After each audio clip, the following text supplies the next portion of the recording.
যত রকম বলা হচ্ছিল এই আশঙ্কা। বিভিন্ন সরকারি প্রতিষ্ঠানে গুরুত্বপূর্ণ পদে বিএনপি দলীয় নেতাকর্মীদের নিয়োগ দেওয়ার প্রতিবাদে রাজধানীর মগবাজারে সংবাদ সম্মেলন করে জামায়াতে ইসলামী। দলের সেক্রেটারি জেনারেল মিয়া গোলাম পরোয়ার বলেন, সবার আগে বাংলাদেশের পরিবর্তে সবার আগে বিএনপি, এই নীতিতে চলছে সরকার।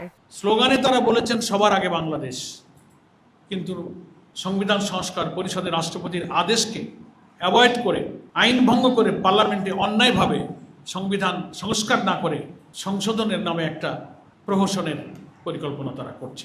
তিনি অভিযোগ করেন, এবার স্থানীয় সরকার নির্বাচনে কারচুপি করতেই বিএনপি নিজ দলীয় লোক শামসুল আলমকে নির্বাচন কমিশনে অতিরিক্ত সচিব পদে নিয়োগ দিয়েছে। সকল দলীয় নিয়োগ বাতিলের দাবি জানান জামায়াতের সেক্রেটারি জেনারেল। ইলেকশন কমিশনের এডিশনাল সেক্রেটারি স্থানীয় সরকার নির্বাচন সামনে রেখে এমন একজন নীতি নির্ধারণী ব্যক্তিকে, যিনি বিএনপির পারপাস সার্ভ করেছেন, ওখানে এসে তিনি ইলেকশনটাকে কি করে বিএনপির ঘরে নেবেন দলীয়করণ করে, সেই ষড়যন্ত্রের জন্য এখানে বসানো হয়েছে।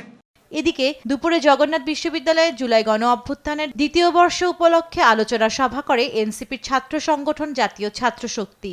আলোচনায় এনসিপির আহ্বায়ক নাহিদ ইসলাম জানান, ভারত বা আমেরিকা কারো আধিপত্যই মেনে নেওয়া হবে না। আমরা কারো আধিপত্য মেনে নিব না, আমরা ভারতের আধিপত্য মেনে নিব না, আমেরিকার আধিপত্য মেনে নিব না। বাংলাদেশ স্বাধীন সার্বভৌমভাবে তার পররাষ্ট্র নীতি তৈরি করবে।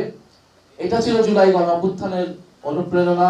আগামী 1 বছরের জন্য ছাত্রশক্তি জগন্নাথ বিশ্ববিদ্যালয়ের শাখার আংশিক কমিটি ঘোষণা করা হয়। সভাপতি হয়েছেন শাহিন মিয়া আর সাধারণ সম্পাদক ফেরদৌস শেখ। এই নেতৃত্বরা জগন্নাথ জান্নাতুল মোহনা, দেশ টিভি, ঢাকা।